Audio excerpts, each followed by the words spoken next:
नमस्कार दोस्तों, मैं मोहनलाल स्वागत करता हूं आपका हमारे यूट्यूब चैनल जित मास्टर स्टडी।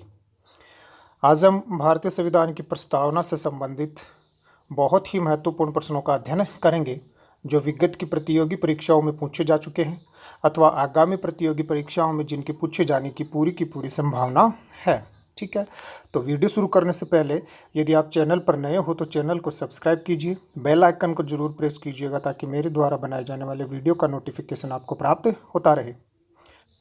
आपका पहला प्रश्न है कि निम्नलिखित शब्दों में से कौन से शब्द 42वें संविधान संशोधन के द्वारा प्रस्तावना में जोड़े गए।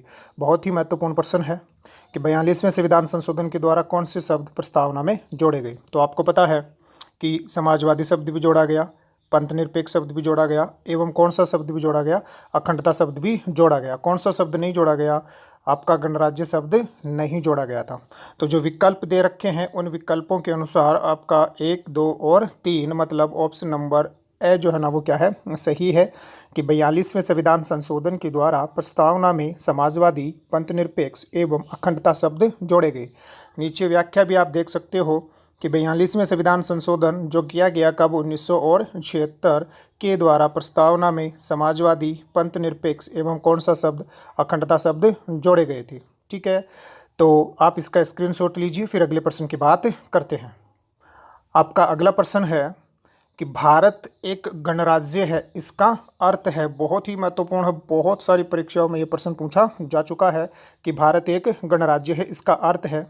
तो पहला ऑप्शन है कि सभी मामलों में अंतिम अधिकार जनता के पास है, तो इससे इसका कोई अर्थ नहीं निकलता गणराज्य का।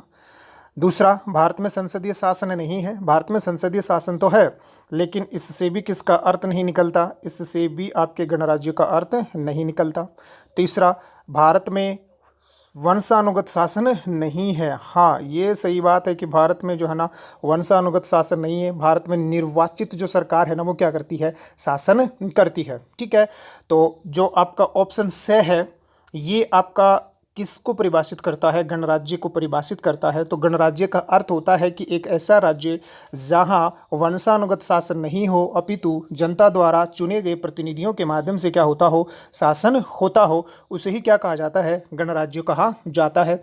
अथवा जिस देश का जो प्रमुख होता है, जैसे भारत का प्रमुख जो है ना राष्ट्रपति होता है, तो वो राष्ट्रपति वंशानुगत न होकर क्या हो, निर्वाचित हो, वही क्या होता है, एक गणराज्य होता है। तो ऑप्शन से जो है ना इसका क्या है, सही है कि गणराज्य, भारत एक गणराज्य है क्योंकि भारत में वंशानुगत शासन नहीं है। भारत में कौन सा शासन है, निर्वाचित शासन है। व्याख्या देखिए, गणराज्य का अर्थ है कि भारतीय संघ का प्रधान, अब प्रधान कौन है अपने यहाँ, राष्ट्रपति, तो भारतीय संघ का प्रधान अर्थात राष्ट्रपति निर्वाचित होगा न कि वंशानुगत।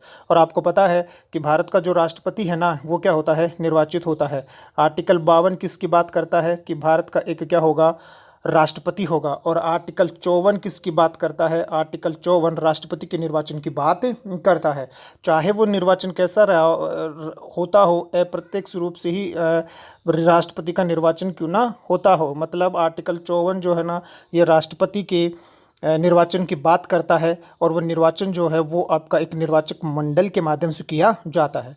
परंतु आपको ये ध्यान रखना है कि भारत का जो राष्ट्रपति होता है ना वो हमेशा ही क्या होता है, निर्वाचित राष्ट्रपति होता है। तो यही आपका क्या हो जाता है, गणराज्य का अर्थ हो जाता है। दूसरा, भारत में गणराज्य मतलब गणतंत्रात्मक जो शासन व्यवस्था है वो कहाँ से ली गई है, फ्रांस के संविधान से ली गई है। ये भी बहुत ही ज़्यादा क्या है, महत्वपूर्ण है। ठीक है, तो आपको गणराज्य का अर्थ आपको समझ में आ गया कि गणराज्य क्या होता है और भारत एक क्या है, गणराज्य है। क्यों भारत एक गणराज्य है ये भी आपके क्या हो गया, समझ में आ गया। बहुत बार ये प्रश्न जो है ना अलग अलग प्रतियोगी परीक्षाओं में पूछा जा चुका है, तो आप इस प्रश्न को क्या करोगे, ध्यान रखोगे। तो इसका स्क्रीनशॉट लीजिए, फिर अगले प्रश्न की बात करते हैं। आपका अगला प्रश्न है कि भारतीय संविधान की प्रस्तावना में, भारतीय संविधान की प्रस्तावना में भारत शब्द का प्रयोग कितनी बार हुआ है। तो सीधा सा आंसर है, क्योंकि ये प्रश्न पूछा जा चुका है, तो इसका सीधा सा आंसर है 2 नंबर मतलब ब, कि भारतीय संविधान की प्रस्तावना में भारत शब्द का प्रयोग कितनी बार हुआ है, 2 बार हुआ है। और कहाँ हुआ है तो इसको भी आप देख लीजिए, व्याख्या में जाइए कि भारतीय संविधान की प्रस्तावना में भारत शब्द का प्रयोग कितनी बार हुआ, 2 बार हुआ। और कहाँ हुआ है, शुरू में ही हुआ है, जहाँ से प्रस्तावना शुरू होती है कि हम भारत के लोग भारत को एक संपूर्ण प्रभुत्व संपन्न समाजवादी पंथ निरपेक्ष लोकतंत्रात्मक गणराज्य बनाने के लिए तथा उसके समस्त नागरिकों को विचार अभिव्यक्ति विश्वास धर्म उपासना की स्वतंत्रता, फिर आगे आपकी प्रस्तावना चलती ही रहती है। तो यहीं पर केवल कितनी बार भारत शब्द का प्रयोग हुआ है? 2 बार। केवल कितनी बार हुआ है? 2 बार ही भारत शब्द का प्रयोग हुआ है। तो ये आप ध्यान रखोगे कि भारतीय संविधान की प्रस्तावना में भारत शब्द का प्रयोग केवल कितनी बार हुआ है? 2 बार हुआ है और प्रस्तावना के आरंभ में ही हुआ है। ठीक है ना? स्क्रीनशॉट लीजिए, फिर अगले प्रश्न की बात करते हैं। आपका अगला प्रश्न है कि भारतीय संविधान की प्रस्तावना में नागरिक शब्द का प्रयोग कितनी बार हुआ है? तो ये भी प्रश्न पूछा जा चुका है। नागरिक शब्द पूछ रहा है कि प्रस्तावना में नागरिक शब्द का प्रयोग कितनी बार हुआ है, तो इसका आंसर हो जाएगा केवल 1 बार हुआ है। ठीक है ना? और वो भी कहाँ हुआ है, तो इसकी भी हम आपको बता देते हैं कि भारतीय संविधान की प्रस्तावना में नागरिक शब्द का प्रयोग केवल कितनी बार हुआ? 1 बार। कहाँ हुआ?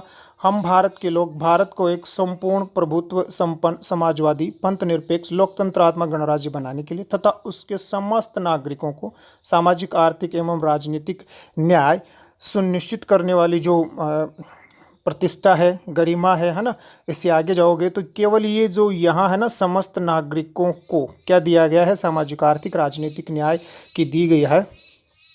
केवल यहीं पर कौन से शब्द का प्रयोग किया गया है? केवल यहीं पर आपके नागरिक शब्द का प्रयोग किया गया है। ठीक है ना? तो भारतीय संविधान की जो प्रस्तावना है, इस प्रस्तावना में जो नागरिक शब्द है उसका प्रयोग केवल कितनी बार हुआ है? 1 बार ही हुआ है। तो स्क्रीनशॉट लीजिए, फिर अगले प्रश्न की बात करते हैं। आपका अगला प्रश्न है कि भारत की संविधान की उद्देशिका के संबंध में निम्न तथ्यों पर विचार कीजिए और सही कोट का चयन कीजिए। बहुत ही महत्वपूर्ण प्रश्न है ये। पहला आपका विकल्प है कि पंडित नेहरू द्वारा प्रस्तुत उद्देश्य प्रस्ताव अंतोगत्वा उद्देशिका बना।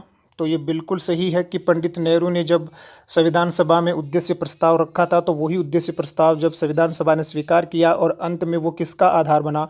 भारतीय संविधान की प्रस्तावना उद्देशिका का आधार बना। सही बात है ये। दूसरा, इसकी प्रकृति मतलब प्रस्तावना की प्रकृति न्याय योग्य नहीं है। तो ये भी क्या है? सही है, क्योंकि प्रस्तावना में उल्लेखित जो आदर्श हैं उन आदर्श को लागू करवाने के लिए आप किसी भी न्यायालय का दरवाज़ा नहीं खटखटा सकते। तीसरा, इसका संशोधन नहीं किया जा सकता। तो आपको पता है कि प्रस्तावना में 42वें संविधान संशोधन के द्वारा क्या किया जा चुका है? 1 बार संशोधन किया जा चुका है। तो ये बात क्या है? गलत है, क्योंकि प्रस्तावना में संशोधन किया जा सकता है। यद्यपि जो आपका केशवानंद भारतीवाद था उसमें सर्वोच्च न्यायालय ने जो आपकी बेसिक स्ट्रक्चर थ्योरी दी, कौन सी थ्योरी दी? आधारभूत ढांचा सिद्धांत, बेसिक स्ट्रक्चर जो थ्योरी दी, उसके अनुसार प्रस्तावना में संशोधन तो किया जा सकता है, लेकिन ऐसा संशोधन नहीं किया जा सकता यदि प्रस्तावना में कौन सा संविधान का मूल ढांचा आता है तो उसमें क्या नहीं किया जा सकता? संशोधन नहीं किया जा सकता। परंतु प्रस्तावना में क्या किया जा सकता है? युक्ति युक्त संशोधन किया जा सकता है जो प्रस्तावना के महत्व को क्या करता हो? बढ़ाता हो। तो ऑप्शन 3 जो है ना वो आपका क्या है? गलत है। 4 नंबर, संविधान के विशिष्ट प्रावधानों को ये रद्द नहीं करता। बिल्कुल सही बात है।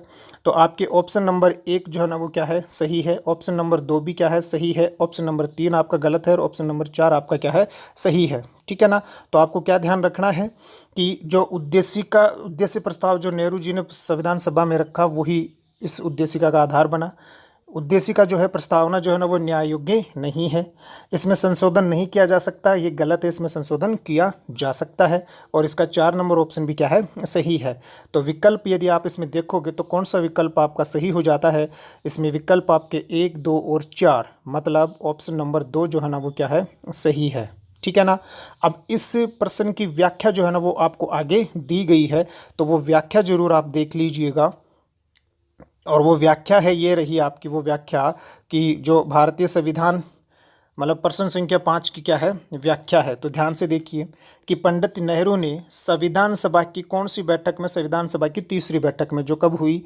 13 दिसंबर 1946 को हुई। इस बैठक में नेहरू ने क्या रखा था? उद्देश्य प्रस्ताव रखा था, जिसे संविधान सभा ने कब स्वीकार कर लिया? 22 जनवरी 1947 को स्वीकार कर लिया। और यही उद्देश्य प्रस्ताव भारतीय संविधान की प्रस्तावना का क्या बना? आधार बना। तो यहाँ से इस लाइन से बहुत सारे प्रश्न बनते हैं। पहला प्रश्न तो ये कि संविधान सभा में उद्देश्य प्रस्ताव किसने रखा, तो नेहरू ने। कब रखा, संविधान सभा की तीसरी बैठक जो कब हुई, 13 दिसंबर 1946 को। इस संविधान सभा ने इस उद्देश्य प्रस्ताव को कब स्वीकार किया, तो 22 जनवरी 1947 को स्वीकार किया। और यही उद्देश्य प्रस्ताव भारतीय संविधान का क्या बना, आधार बना। फिर है भारतीय संविधान प्रस्तावना वाद योग्य या न्याय योग्य नहीं है, मतलब ये नॉन जस्टिसेबल है।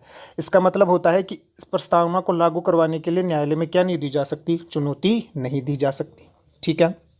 तीसरा देखिए कि प्रस्तावना में एक बार क्या किया जा चुका है, संशोधन किया जा चुका है। और कौन से संविधान संशोधन, 42वें संविधान संशोधन के द्वारा समाजवादी, पंथनिरपेक्ष और अखंडता शब्द जोड़े जा चुके हैं। परंतु केशवानंद भारती वर्सेस केरल राज्यवाद 1973 में आया था ये। इस वाद में सर्वोच्च न्यायालय ने प्रस्तावना में संविधान का यदि मूल ढांचा आता है तो उसमें क्या नहीं किया जा सकता, संशोधन नहीं किया जा सकता। क्योंकि इस वाद में सर्वोच्च न्यायालय ने कौन सा सिद्धांत दिया था, इस वाद में सर्वोच्च न्यायालय ने बेसिक स्ट्रक्चर थ्योरी दी थी, संविधान का मूल ढांचा सिद्धांत दिया था। तो यदि प्रस्तावना में संविधान का मूल ढांचा आता है तो उसमें क्या नहीं किया जा सकता, संशोधन नहीं किया जा सकता। लेकिन सामान्य तौर पर यदि हम देखें तो प्रस्तावना में क्या किया जा सकता है, संशोधन किया जा सकता है। और प्रस्तावना में अब तक कितनी बार संशोधन किया गया है, तो प्रस्तावना में एक बार क्या किया गया है, प्रस्तावना में एक बार क्या किया गया है, संशोधन किया गया है। और कौन से संविधान संशोधन के द्वारा किया गया है, 42वें संविधान संशोधन के द्वारा किया गया है, जो 1976 में हुआ था। ठीक है ना। समाजवादी, पंथनिरपेक्ष और आपका अखंडता शब्द इसके द्वारा जोड़े गए थे। तो आप इसका स्क्रीनशॉट लीजिए, फिर अगले प्रश्न की बात करते हैं। आपका अगला प्रश्न है कि न्यायालय ने किस वाद में सर्वप्रथम प्रस्तावना को संविधान का अंग माना, तो क्या बेरूबारीवाद में माना, गोलकनाथवाद में माना, या सज्जन सिंह या केशवानंद भारती। तो इसमें आप ध्यान रखोगे कि केशवानंद भारती वो वाद था जिसमें सर्वप्रथम न्यायालय ने प्रस्तावना को किसका अंग माना है, संविधान का अंग माना है। इससे पहले मतलब 1973 से पहले ये जो प्रस्तावना है ये संविधान का अंग नहीं माना जाता था। ठीक है ना। तो ध्यान रख लोगे इस बात का। तो व्याख्या देख लीजिए आप। इसका जो आपका आंसर होगा वो तो 4 नंबर इसका क्या हो गया, आंसर हो गया कि केशवानंद भारती बनाम केरल राज्यवाद 1973 में सर्वोच्च न्यायालय ने पहली बार प्रस्तावना को संविधान का क्या माना, अंग माना। और तभी से आज तक प्रस्तावना संविधान का क्या माना जाता है, अंग माना जाता है। ठीक है। व्याख्या देखिए कि बेरूबारी जो वाद है इसमें न्यायालय ने, सर्वोच्च न्यायालय ने प्रस्तावना को संविधान का क्या नहीं माना था भाई, अंग नहीं माना था।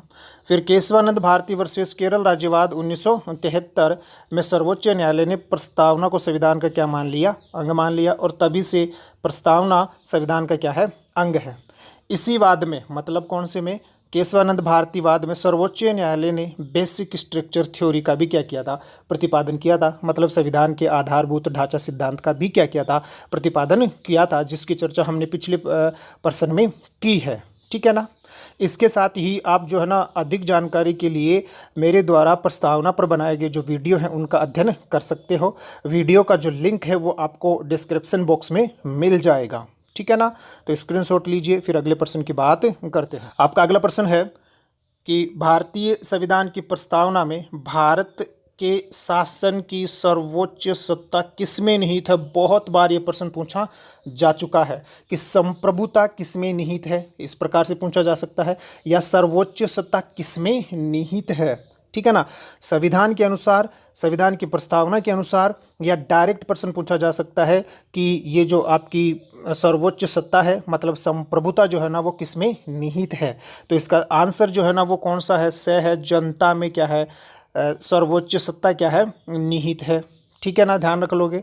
अगर यहाँ जनता ऑप्शन नहीं होता तो फिर सर्वोच्च सत्ता किसमें निहित हो जाती, तो फिर आपकी सर्वोच्च सत्ता जो है ना वो किसमें निहित होती, वो आपकी संविधान में क्या होती, संविधान में क्या होती, निहित होती। ध्यान रख लेना, ये प्रश्न बने हुए हैं कि भारतीय संविधान की प्रस्तावना के अनुसार या भारतीय संविधान के अनुसार शासन की अंतिम शक्ति किसमें निहित है, या सर्वोच्च सत्ता किसमें निहित है। ठीक है ना।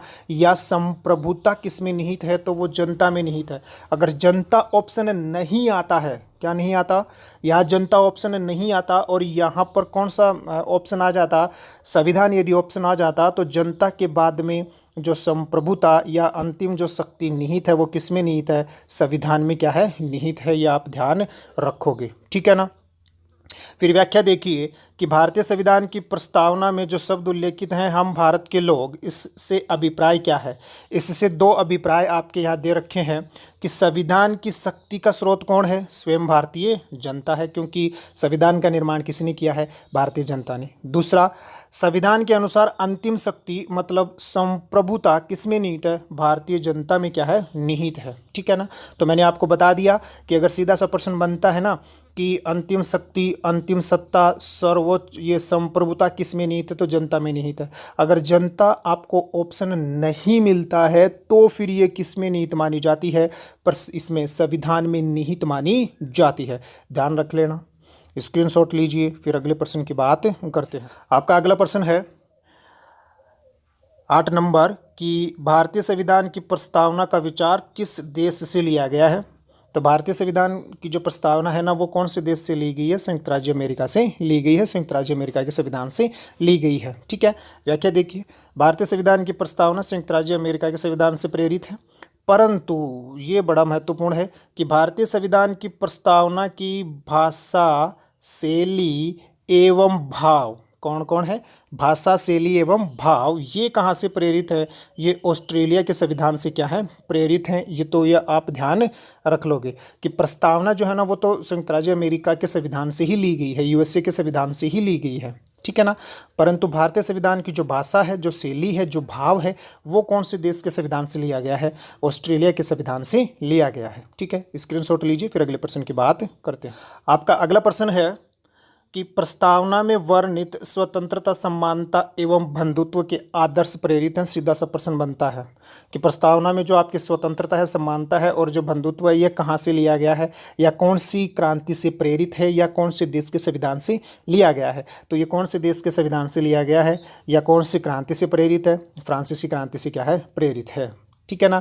कौन कौन से? स्वतंत्रता, समानता और बंधुत्व, क्योंकि स्वतंत्रता, समानता और बंधुत्व कौन सी क्रांति के आदर्श हुआ करते थे? फ्रांसीसी क्रांति के आदर्श हुआ करते थे। हमने उसी क्रांति से अपनी प्रस्तावना में स्वतंत्रता, समानता को क्या, स्वतंत्रता, समानता और बंधुत्व को क्या किया है? स्थान दिया है, ठीक है ना। व्याख्या देखिए कि प्रस्तावना के आदर्श स्वतंत्रता, समानता, बंधुत्व कहाँ से लिया गया? फ्रांसीसी क्रांति से क्या है? प्रेरित है, ठीक है। दूसरा, प्रस्तावना में आदर्श हैं कौन से? सामाजिक, आर्थिक एवं राजनीतिक न्याय। कौन है? सामाजिक, आर्थिक एवं राजनीतिक न्याय। ये कहाँ से लिया गया है? ये रूसी क्रांति से लिया गया है। तो ये भी आप क्या रखोगे? ध्यान में रखोगे, ठीक है। स्क्रीनशॉट लीजिए। फिर अगले प्रश्न की बात करते हैं। आपका अगला प्रश्न है कि भारत के संविधान के आमुख, ध्यान से देखिए, भारतीय संविधान के आमुख का लक्ष्य उसके सभी नागरिकों के लिए सुनिश्चित करना है। अब यहाँ आमुख का क्या मतलब है? तो आमुख का मतलब यहाँ प्रस्तावना है, ठीक है ना। तो भारतीय संविधान की प्रस्तावना का लक्ष्य क्या है? क्या लक्ष्य है? सामाजिक एवं आर्थिक न्याय की स्थापना करना इसका लक्ष्य है, बिल्कुल सही है। अपने नागरिकों को विचार एवं अभिव्यक्ति की स्वतंत्रता देना, ये भी सही है। अपने नागरिकों को अवसर की समानता उपलब्ध करवाना, ये भी सही है। और व्यक्ति की प्रतिष्ठा की स्थापना करना, जो स्टेटस होता है, जो सोशल स्टेटस होता है, उसकी क्या करना? स्थापना करना, या ये भी है। मतलब ये चारों ही ऑप्शन आपके क्या हैं? सही है।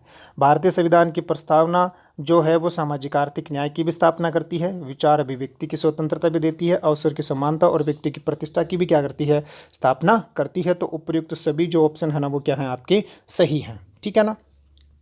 स्क्रीनशॉट लीजिए। फिर अगले प्रश्न की बात करते हैं, ठीक है। तो आपका अगला प्रश्न क्या है? यह किसका कथन है कि प्रस्तावना किसी अधिनियम के मुख्य आदर्शों एवं आकांक्षाओं का उल्लेख करती है? बहुत ही महत्वपूर्ण है। तो ये जो आपका प्रश्न है, ये मतलब ये जो कथन है ये किसका है?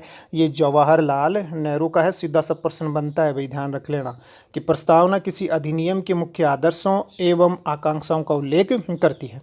फिर ये जो व्याख्या दे रखी है ना, ये व्याख्या बहुत ही क्या है? महत्वपूर्ण है। पहली व्याख्या देखिए कि ठाकुरदास भार्गव ने सर्वप्रथम प्रस्तावना को संविधान का क्या कहा है? आत्मा कहा है। किसने कहा है? ठाकुरदास भार्गव ने।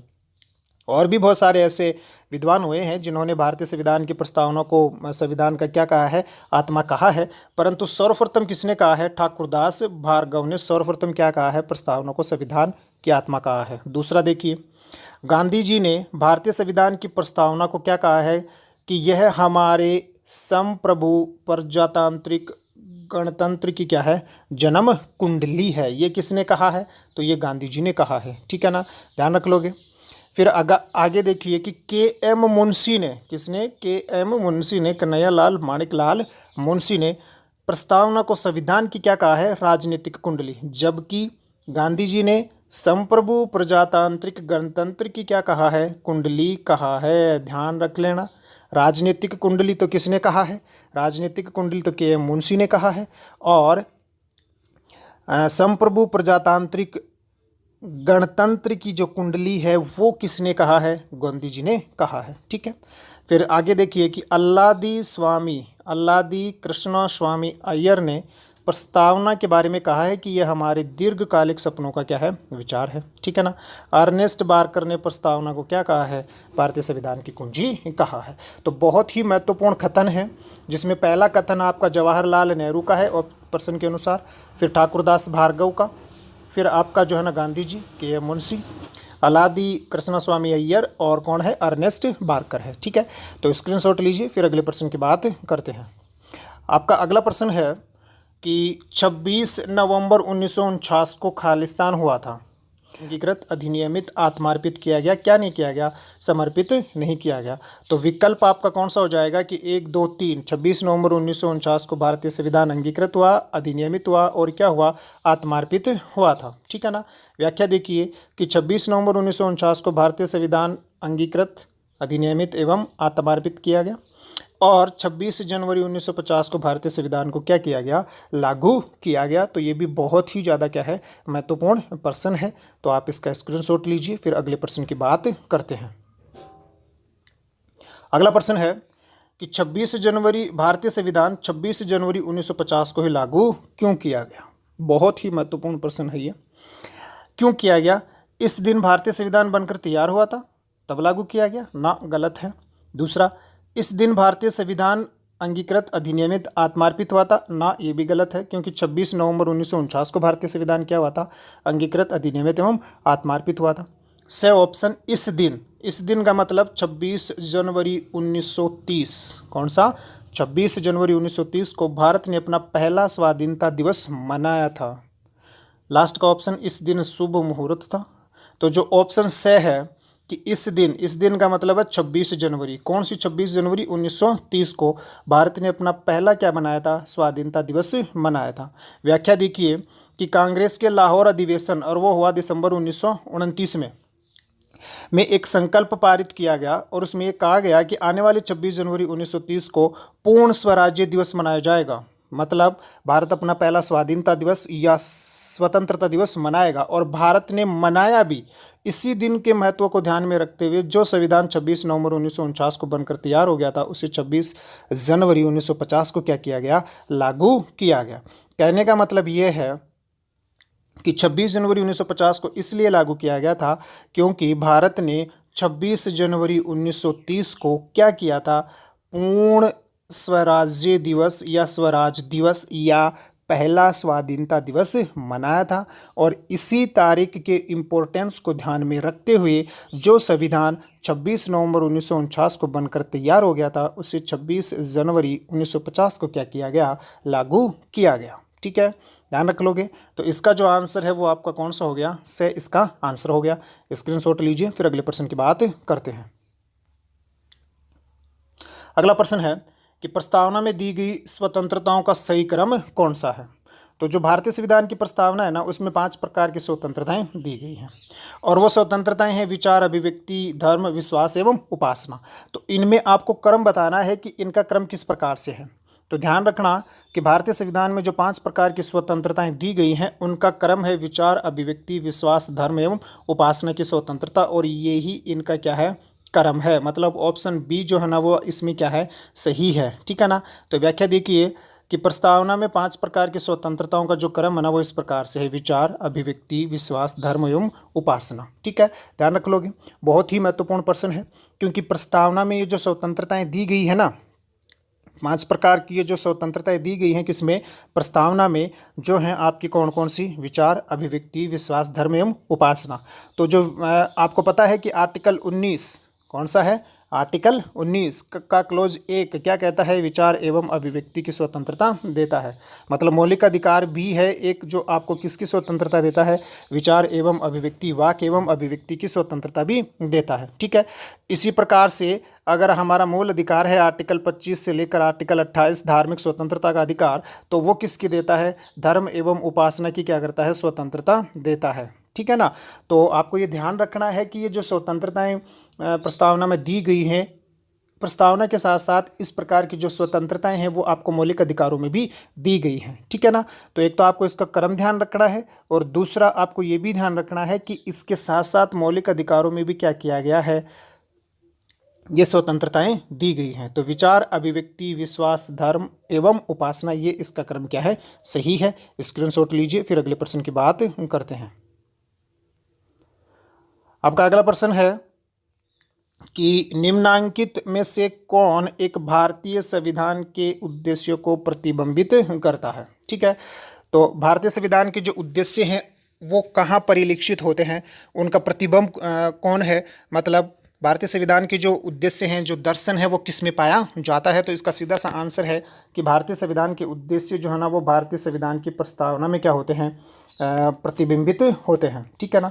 परंतु इसकी व्याख्या जो है ना वो बहुत ही महत्वपूर्ण है आपके लिए, कि भारतीय संविधान की जो प्रस्तावना है उसको आत्मा, कुंजी, दर्शन, भूमिका, सार, परिचय पत्र की क्या दी जाती है, संज्ञा दी जाती है। ये बात सही है, परंतु संविधान का दर्शन प्रस्तावना के साथ साथ मौलिक अधिकार एवं राज्य के नीति निर्देशक तत्वों में भी मिलता है, क्योंकि प्रस्तावना के आदर्श को मूर्त रूप जो है ना वो मूर्त रूप देने का काम आपके राज्य के नीति निर्देशक तत्व करते हैं और मौलिक अधिकार करते हैं।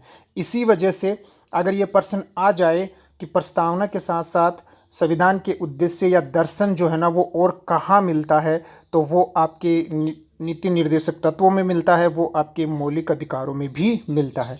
फिर प्रश्न आ जाए कि क्यों मिलता है, तो इसलिए मिलता है क्योंकि प्रस्तावना के जो आदर्श हैं इनको मूर्त रूप जो है ना, इनको व्यवहारिक जो रूप है वो कहाँ दिया गया है, राज्य के नीति निर्देशक तत्व एवं राज्य की मौलिक अधिकारों में दिया गया है। तो जो लास्ट की व्याख्या है वो बहुत ही ज़्यादा क्या है, महत्वपूर्ण है। तो इस प्रश्न का जो आंसर है वो तो होने को ब है, इस प्रश्न का जो आंसर है वो तो होने को कौन सा है, ब है।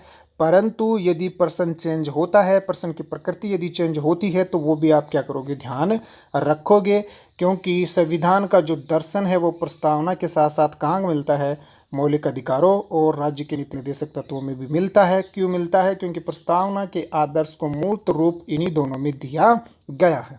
ठीक है, तो आज के लिए इतना ही। मुझे उम्मीद है कि ये वीडियो आपको ज़रूर पसंद आया होगा। तो आपसे रिक्वेस्ट है कि वीडियो बनाने में बहुत ज़्यादा मेहनत की गई है, तो वीडियो को ज़्यादा से ज़्यादा क्या कीजिए, लाइक कीजिए, ज़्यादा से ज़्यादा क्या कीजिए, शेयर कीजिए, और यदि आप चैनल पर नए हों तो बेल आइकन को ज़रूर प्रेस कीजिएगा। इसके साथ ही मुझे आज्ञा दीजिए।